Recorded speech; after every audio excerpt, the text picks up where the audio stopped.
Hey Husker Nation, how we doing? Coming to you post game after Nebraska dominates the fourth quarter and beats Purdue 28-10.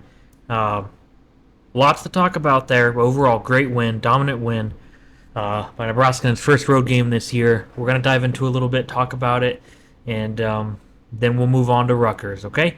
So if you haven't liked the channel, subscribe or liked the video, like it, subscribe to the channel. Appreciate it. Thanks. All right.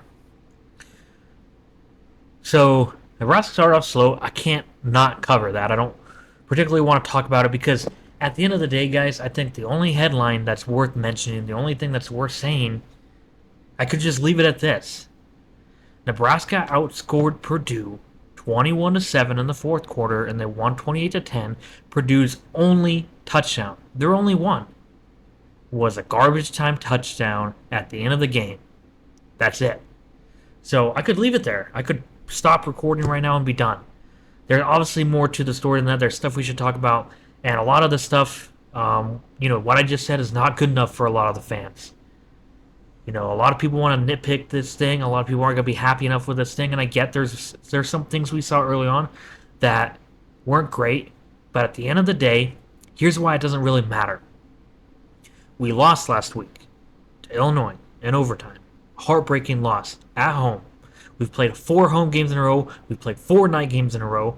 We played a ranked opponent last week and we lost. Barely.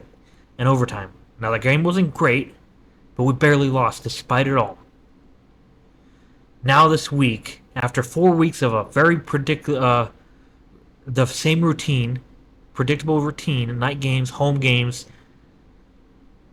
we go on the road for the first time in week 5. It's been 5 weeks into the season before we went on the road. It's 5 weeks into the season until we play a morning game. It's the first time we're playing after a loss this year. A lot of guys that weren't on this team last year. A lot of guys that were too. But you have to take that all into account and see how do they respond.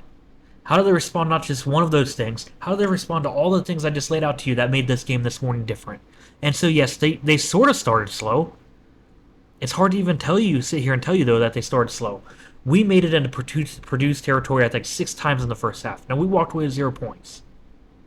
That's the part that people will have some heartburn over. But we were there, in position to score, on almost every drive the first half. I think we punted twice the entire game. We missed 3 field goals. I'm not going to sit here and talk about the special teams. What is there to say? I don't know if we don't have someone good enough to kick a field goal. I don't know if it's a long snapper issue. I don't know if it's a placeholder issue. I don't know if Ed Foley, the special teams coach, is the issue. I don't know. I can tell you it's an issue. What is there to say? It's not going to probably get fixed this year. It's probably going to cost us some games down the line if we're in some close ones. What can you do about it week 5 in the season? If it's not rolling by now, I don't know how much better it's going to get. Alvano may come back. They may have to find the right kicker holder, and it may get a little better. But this is an issue that's probably not going to get fixed this year. It sucks. It's embarrassing. What is there to say? What is there to say? So I'm not going to sit here and talk about the special teams. I know that's all a lot of people are going to want to talk about is the 3 missed field goals and the special teams. We won 28-10.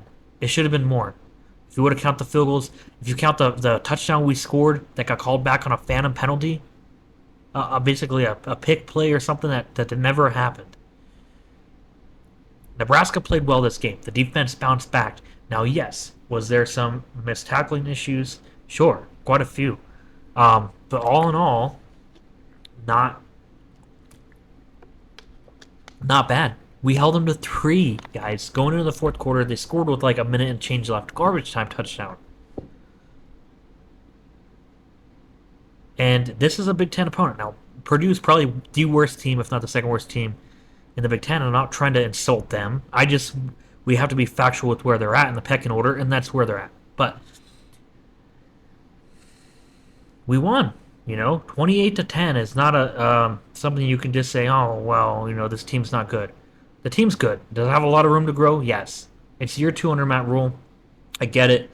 We all want to be, suddenly in the playoffs this year or whatever, be the new Georgia in year 2. It's not going to happen. I'm not saying it's going to happen in year 3 or 4. I don't know when it's going to happen.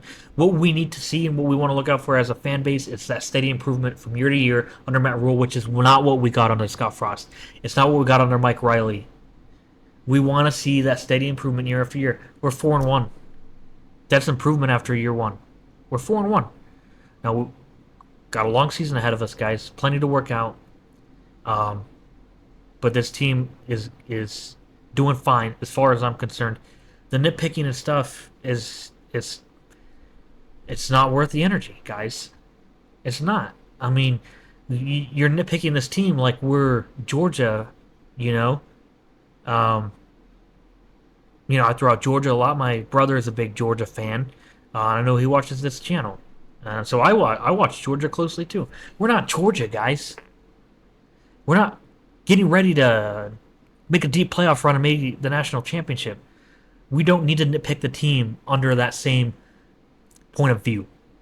We need to nitpick the team from the point of view of this is year 2 under a rebuild on Matt Rule, on a team that hasn't made a bowl game since 2016. And that's the point of view you have to look at this at. And if you look at it with that point of view and a 28-10 win isn't good enough for you, a 21-7 outscoring the opponent, owning the fourth quarter, which is what good teams do, by the way. If that's not good enough for you, nothing's gonna be good enough for you. Nothing anyone say or any personality you listen to on YouTube or podcast or whatever is gonna say is gonna make you feel better about this team. You're just you're gonna have to accept where we're at. The team's going under the right direction. Now, if we would have lost this game, I think this conversation would be different. This was a game, in my opinion, it was a no-lose. You can't lose this game. Couldn't have lost this game. Again, you can't, under year 2, lose to the worst team in the Big Ten and drop 2 in a row against conference opponents. I mean, you just can't. And we didn't. And it wasn't close. Now, it was close at times, but it doesn't matter. This is Big Ten football, guys. It's like the NFL. You're going to get a lot of really close games. The better teams are going to win the fourth quarter. That's how you win in Big Ten in a lot of the games you play. This isn't the Big Ten of a few years ago or 10 years ago when Bo Pelini first came in and there was a big disparity between a few good teams and a bunch of teams who were bad, like back then with Illinois and Purdue. And there's just tons of teams back then, even Maryland when Rutgers first came in, Minnesota back then, that were just really bad. They would win like 3 games a year, and you knew those are games you could just expect to dominate. The Big Ten is not like that no more. The Big Ten is stacked across the board, and every game's going to be a dogfight. And if you can outscore someone 21-3 in the fourth quarter, you're doing it right. I've got nothing to complain about, and neither should you. Check back in with us. Like and subscribe to this channel. Check back in with us midweek, guys. We'll have headlines, and we'll have Rutgers prediction later on down the week. Last thing before we go, we'll be sure we can talk about this later in the week. Matt Rule said Micah Mazzccua still on the team. Now, he didn't travel with the team. Everyone blew that up on social media and just basically saying he was a cancer to the team and he got kicked off or quit, or people disparaging somebody on. And no one said anything, by the way, for the record. No one said anything about why Mazzccua hasn't been playing. It may have been a disciplinary thing. It could be an injury that the coaches and him don't want disclosed. It could be a mental health thing that he's going through. It could be a family emergency thing. You guys don't know. I don't know. No one knows. And the people that do know haven't said anything. And Micah Mazzccua hasn't said anything. So let's respect that, guys. We're better than trash talking and saying things about somebody we don't know the situation on. Matt Rule said he's still on the team.